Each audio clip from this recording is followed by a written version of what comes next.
copy them.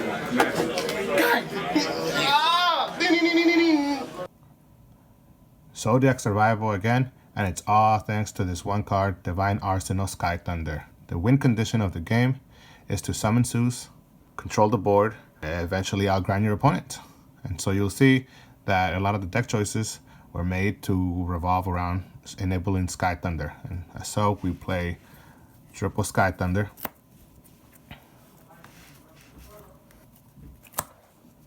triple Borbo, triple Chalky 9.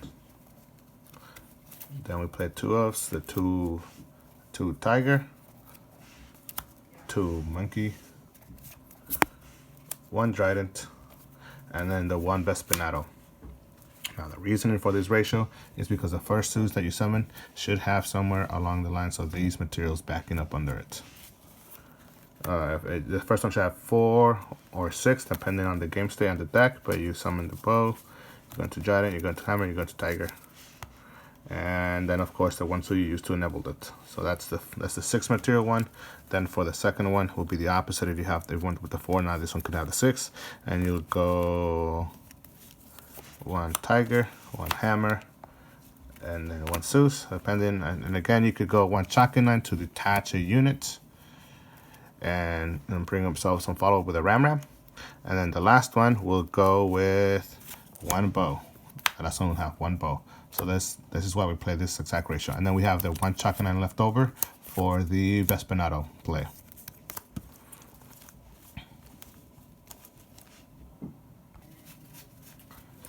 For the main deck, we play triple Dimensional Shifter. This card will just allow you to summon Zeus because it will stop your opponent from committing to the board, just making it easier for them to have less negates or interruptions for your Zeus. And after that, you can just clear the board with Zeus. And to follow it up, we have triple Bell and triple Ash because they don't conflict.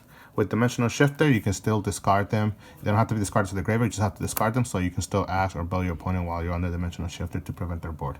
Now, conflicting a little bit is the Diddy Crow. However, in the hands where you do open up Diddy Crow and Dimensional Shifter, you can just, you can activate Shifter, and then you can chain Diddy Crow, and the condition has been met because you activate a Shifter when there was no monsters no cards in the grave, and then Diddy Crow gets to resolve because the Shifter hasn't triggered yet.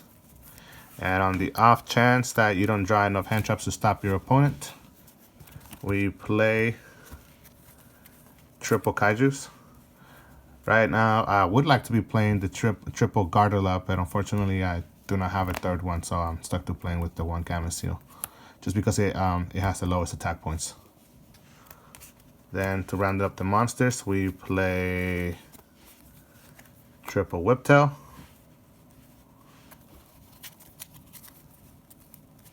triple Blade,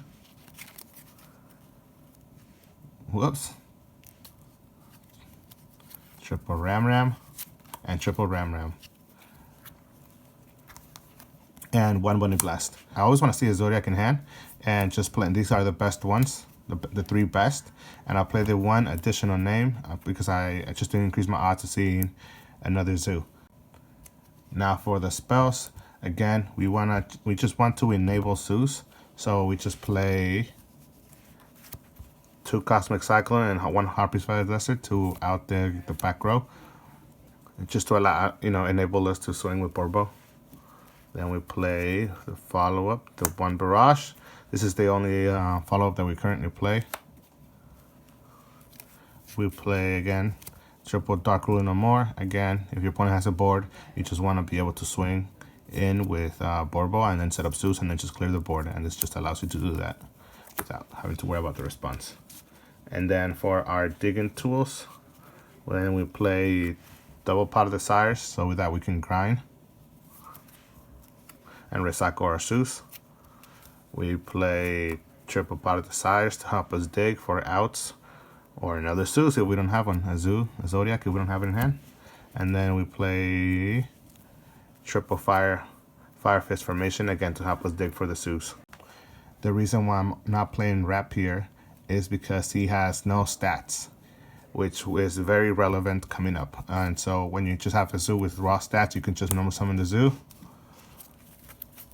go into Borbo, and let's just swing without initiating a chain or a chance for your opponent to negate and destroy your zoo. However, if you're playing Rapier, it makes no sense to summon the Rapier and not use the effect. So if you're just not going to be using the effect, you might as well play a better zoo, one with actual stats and one with an actual effect.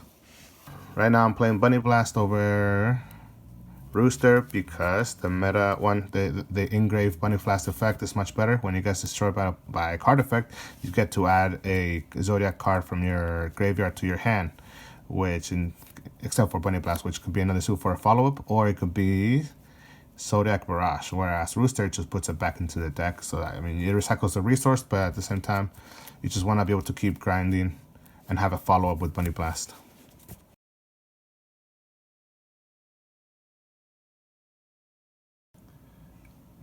During the end phase of your opponent's second turn, you'll be using the effect of Zeus to clear the board.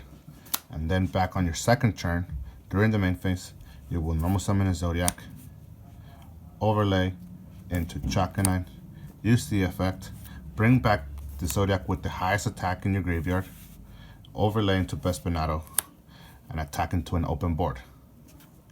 Zeus plus Bespinato is 5,500. That means that between this attack from this Zoodiac and the previous attack with the Borbo have to be equal to 2,500 to have lethal. Thoroughblade plus Thoroughblade is 3,200, so that means you do have lethal. Thoroughblade and Whiptail means you have 2,800, and you have lethal. Whiptail plus Whiptail means you're at 24 and you are 100 shy, which is where you would need the Tenki on either one of these attacks in order to meet the threshold. Again, Blade plus Bunny, again 2,400, so that means you need the extra Tenki in order to meet the 2,500 threshold and have lethal.